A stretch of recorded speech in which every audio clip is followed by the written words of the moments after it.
Hello everyone and welcome back to my YouTube channel Paul's Point. आज हम continue करने वाले हैं थ्योरीज ऑफ लर्निंग को। पार्ट वन में we have discussed about the behaviourism and cognitivism theory. आज हम जो दो बाकी हैं उनको डिस्कस करेंगे। तो अगर आप चैनल पे नए हो तो please subscribe to my channel. और चैनल पे ऑलरेडी एजुकेशन टेक्नोलॉजी से बहुत इंपॉर्टेंट टॉपिक्स कवर्ड हैं, उन सारी वीडियोज़ का लिंक मैं डिस्क्रिप्शन में दे दूंगी। तो आज के वीडियो को हम शुरू करते हैं। देखो, जो आज हम थ्योरी पढ़ने वाले हैं वो कौन सी थ्योरी है? That is the humanistic theory of learning. अब नाम से ही समझते हैं, नाम से हम क्या समझ रहे हैं? ह्यूमन, यानी कि इसमें हम डील करने वाले हैं everything that is focusing on a person और इंडिविजुअल। तो जो ह्यूमनिस्टिक थ्योरी होती है ये किस पे फोकस करती है? होल पर्सन पे, यानी कि इंटायर पर्सन पे। उस इंसान का क्या थॉट प्रोसेस है, उनकी क्या फीलिंग्स हैं, क्या एक्सपीरियंसेस मिले हैं और वो कितना खुद को लेकर अवेयर है। ये कहीं ना कहीं बिलीव करता है कि लर्निंग क्या है? एक पर्सनल एक्ट है टू फुलफिल वंस पोटेंशियल। हम सब में एक पोटेंशियल होता है। अब हम पर डिपेंड करता है कि हम किस तरीके से उस पोटेंशियल को मीट करते हैं। ओके, यहाँ पर बोला गया है कि लर्निंग का मतलब ये नहीं होता कि आप किसी भी चीज़ को केवल मेमोराइज कर रहे हो या फिर कुछ चीज़ लर्न करके आप बिहेवियर में चेंज ला रहे हो। नहीं, ये एक ऐसा पर्सनल एक्ट होता है जिसमें आप खुद के पोटेंशियल को फुलफिल करते हो। ओके, यहाँ पर learner is seen as self motivated, responsible and capable of personal growth. यहाँ पे जो लर्नर होता है वो काफ़ी रिस्पॉन्सिबल होता है और वो अपनी केपेबल होता है अपनी पर्सनल ग्रोथ के लिए। वो अवेयर होता है कि उन्हें कौन कौन से स्टेप्स लेने हैं अपनी पर्सनल ग्रोथ को अचीव करने के लिए।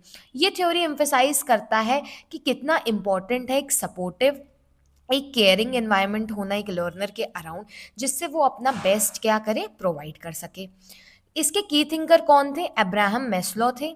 ओके, उन्होंने कौन सी थ्योरी दी थी? आप सभी को पता ही होगी, hierarchy of needs, Maslow's theory. और कार्ल्स रोगर्स, इन्होंने एक्सपेरिमेंशियल लर्निंग और स्टूडेंट सेंटर्ड एजुकेशन के बारे में बात की थी। आगे हम उसे ही पढ़ते हैं। लेकिन क्या प्रिंसिपल्स होते हैं? तो देखो, पहला प्रिंसिपल है student choice, principle of student choice. An essential component of humanistic psychology and learning theory is choice. एक बहुत ही एसेंशियल कॉम्पोनेंट होता है इस साइकोलॉजी का, ह्यूमनिस्टिक अप्रोच का, कि क्या चॉइस है स्टूडेंट की। यहाँ पे students are encourage to be active participants in their education since humanistic learning is student centred. अब ह्यूमनिस्टिक लर्निंग क्या है? स्टूडेंट सेंटर्ड है, यानी कि बच्चों पर ही आधारित है। इसलिए यहाँ पर बच्चों को हम इनकरेज करते हैं कि वो अपने एजुकेशन में एक्टिवली पार्टिसिपेट करें, वो जो लर्न कर रहे हैं उसमें एक्टिवली इन्वॉल्व हो, अपने आप को इंगेज करें। सेकेंड प्रिंसिपल आ जाता है प्रिंसिपल ऑफ फोस्टरिंग इंगेजमेंट। तो देखो, creating an environment of engagement to encourage pupils to take an interest in learning their own. एक ऐसा इन्वायरमेंट क्रिएट करना, ऐसा इंगेजमेंट प्रोड्यूस करना जिससे लोग क्या हो? खुद इनकरेज हो और अपने आप से वो लर्निंग करें, उस पर्टिकुलर चीज़ को सीखें। यहाँ पे हम स्टूडेंट को मोटिवेट करते हैं कि वो किसी भी चीज़ को लर्न करें और इन्वॉल्व फील करें उस चीज़ में, है ना। और यही फाउंडेशन होती है इफेक्टिवनेस इस साइकोलॉजी का, यानी कि ह्यूमनिस्टिक अप्रोच का। थर्ड आ जाता है हमारा क्या? Principle of self evaluation. अब देखो, यहाँ पर क्या होता है? Grades are not very important to most humanistic educators. यहाँ पर ग्रेड्स उतने इंपॉर्टेंट, उतना मायने नहीं दिए जाते यहाँ पे इस चीज़ को। जो मोस्ट सिग्निफिकेंट मेथड है जिससे हम असेस करते हैं कि कितने अच्छे से लर्निंग हुई है, कितना प्रोग्रेस हुआ है, वो यहाँ पर रोल प्ले करता है थ्रू सेल्फ एवेल्युएशन। यहाँ पे हम स्टूडेंट्स को ग्रेड करते हैं, कि इनकरेज करते हैं to strive for their grades rather than for their personal fulfillment and enthusiasm of learning. Students who graded are encouraged to strive for their grades, है ना, rather than for their personal fulfillment. तो यहाँ पर एक simple सा है कि आप खुद को एनालाइज करो, आप खुद को सेल्फ एवेल्युएट करो कि कैसे आप खुद को इम्प्रूव कर सकते हो, ये सारी चीज़ें। फिर आ जाता है principle of safe learning environment. Humanistic educators का मानना है, उन्होंने रिकॉग्नाइज किया है कि जब हम एक सिक्योर एटमॉस्फेयर क्रिएट करते हैं तो क्या होता है? जो लोग हैं उनकी नीड्स क्या होती है? फुलफिल होती है। Since the whole student is the main focus of humanistic learning. एक बहुत इंपॉर्टेंट लाइन है जिससे आप खुद भी आंसर, आप अगर भूल गए तो आप क्रिएट कर सकते हो। आप ह्यूमनिस्टिक थ्योरी में एक बात याद रखो कि ये पूरा अप्रोच पूरे ह्यूमन पर है। नंबर टू, ये क्या है? ह्यूमनिस्टिक लर्निंग में मेन फोकस है पूरा का पूरा स्टूडेंट। तो जब स्टूडेंट की नीड्स फुलफिल होंगी तो जो लर्नर की नीड है वो भी फुलफिल होगी और हमें क्या होगा, आउटकम अच्छा मिलेगा। फिर आ जाता है अब हमारी जो दो थ्योरी हमने डील करी है। पहला मैंने आपको क्या बताया था, अब्राहम मैस्लो जी ने दिया था सेल्फ एक्चुअलाइजेशन मैस्लोज हियरार्की। तो यहाँ पर उनका क्या कहना था कि लर्निंग सबसे ज़्यादा इफेक्टिव तब होती है जब एक पर्सन की बेसिक नीड मीट हो जाती है, फिर वो एक एक करके वो स्टेप पर बढ़ते हैं। ठीक है, आपने साइकोलॉजी में पढ़ा होगा ये। देखो, पहली नीड होती है फिजियोलॉजिकल नीड्स, रोटी, घर, कपड़ा, मकान। फिर इंसान उसके बाद किस नीड पे जाता है, सिक्योरिटी पे, कि घर हो, हम सिक्योर फील करें, एक सेफ्टी हो। फिर हम आ जाता है हमारे फ्रेंड्स, फैमिली एंड एवरीथिंग। फिर एस्टीम नीड्स आ जाएगी आपको कि हमें प्रेस्टीज मिले, फीलिंग ऑफ अकम्पलिशमेंट। और लास्ट में आ जाता है सेल्फ एक्चुअलाइजेशन, यानी इसमें क्रिएटिव एक्टिविटीज़ हो जाती हैं, अचीविंग वंस फुल पोटेंशियल, ये सारी चीज़ें। अब क्या होता है, ये नहीं हो सकता कि डायरेक्ट ह्यूमन बीइंग इस नीड पे पहुंच जाए, नहीं, उसको एक पूरे ये रास्ते से होकर गुजरना होगा। सबसे पहले उसकी ये नीड फुलफिल होगी, फिर अगली होगी, फिर अगली होगी, ऐसे करके वो चीज़ बढ़ती है। तो यहीं पर वो लिखा है। तो मैस्लोस की हायरार्की में क्या क्या आ जाता था, जो मैंने आपको बताया, physiological need, safety needs, love and belongings, esteem needs. अब क्या होता है, if lower needs are unmet, higher learning goals are become difficult. अब ऑब्वियस सी बात है कि अगर लोअर नीड ही फुलफिल नहीं होगी, है ना, तो ऊपर की लर्निंग जो सॉरी ऊपर की जो नीड्स है वो मीट होने में बहुत ज़्यादा दिक्कत होगी। अब आपके पास खाना पानी ये नहीं है तो आपके पास घर कहाँ से होगा, आपके पास लोग कहाँ से होंगे, फैमिली फ्रेंड्स आपको लव कैसे करेंगे, आप किसी भी चीज़ को अकम्प्लिश कैसे करोगे। तो मैस्लोज यही एक्सप्लेन करता है। नेक्स्ट क्या है, नेक्स्ट है एक्सपेरिंशियल लर्निंग।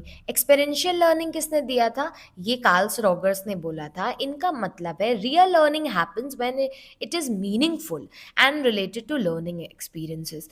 यानी कि एक लर्नर तभी उस चीज़ को, किसी भी स्किल को, किसी भी नॉलेज को तभी अच्छे से गेन करेगा जब वो उसके लिए मीनिंगफुल होगा और जब वो लर्नर के एक्सपीरियंस से रिलेट करता होगा।